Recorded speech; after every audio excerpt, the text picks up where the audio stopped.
wake, lakini pia ni kocha na mkuu. Tunamshukuru Mwenyezi Mungu, mwalimu wetu amefika salama na tunayo furaha kubwa. Mwalimu wetu amewasili nchini Tanzania kuja kuanza majukumu yake. Tunao furaha kubwa kumtambulisha Dimitar Pantev kuwa meneja mkuu wa klabu ya Simba Sports Club, ambaye jukumu lake la msingi litakuwa ni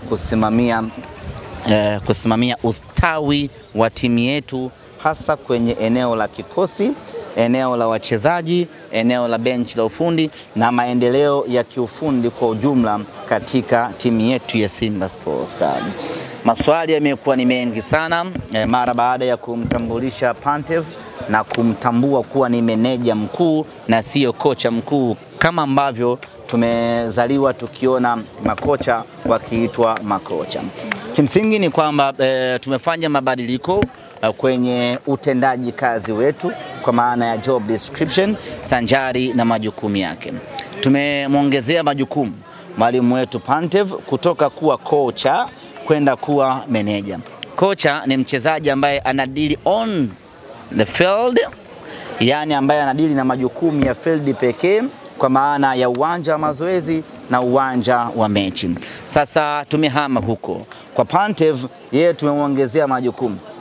Anakuwa na jukumu jingine la kusimamia ustawi wa wachezaji, kwa maana ya usajili wao, maslahi yao, na kama haitoshi kutoa mapendekezo na ushauri, nani asajiliwe, nani aondolewe, nani abaki, nani atolewe kwa mkopo. Kila kitu kuhusiana na wachezaji kinakuwa kinapitia kwa meneja Pantev, lakini vile vile kuzungumzia maendeleo ya mchezaji mmoja mmoja na kutoa ushauri, lakini kusimamia technical staff wenzake wote, kwa maana ya kusimamia kit manager, kumsimamia team manager, kumsimamia food manager, kuwasimamia watu wote wa masuala ya kiutabibu. Hiyo ndio inakuwa kazi yake yeye. Kwa hiyo tumemwongezea majukumu kutoka kuwa tu kocha na kwenda kufanya majukumu yote ambayo yanahusiana na kikosi. Na huu ndio utaratibu wa dunia nzima, hasa dunia ya kwanza iliyoendelea. Huku dunia ya tatu ndio inawezekana ikaonekana ni jambo jipya, jambo la ajabu, lakini kiuhalisia ni jambo ambalo lipo kwenye modern football. Na kwa kuwa Simba Sports Club ni timu inayoona mbele, tumelazimika kufanya hayo mabadiliko. Ni kama ambavyo zamani ilikuwa kila msemaji wa timu anaitwa tu afisa habari, msemaji na vitu kama hivyo. Lakini baada ya Simba kuintroduce meneja habari na mawasiliano, hivi sasa kila msemaji katika klabu yake naye anajiita meneja habari na mawasiliano. Yote hiyo ni Simba Sports Club ndio ilitoa darasa na elimu na kutoa mabadiliko mapya na kuintroduce meneja habari na mawasiliano, na wengine wote wakahama huko, wakaanza kujiita na wenyewe meneja habari na mawasiliano, hata kama hawajui maana yake, lakini waliamua kuiga nini Simba Sports wamefanya. Kwa hiyo na hii tumehama, tunaamini na wengi pia watatufuata huko. Ni kuwatua hofu wale ambao wameshaambiwa kwamba kocha mkuu hivi sasa kikanuni ni Suleiman Matola, huyu anakaa kama meneja.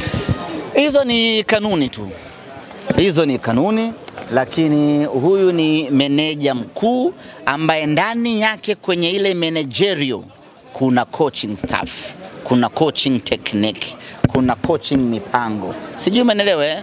Kwa hiyo utakapokwenda mazoezini utamkuta meneja anasimamia mazoezi. Utakapokwenda kwenye mechi utamkuta meneja. Popote utakapokwenda utamkuta Pantev anatimiza majukumu yake ipasavyo. Ni role ya Pantev.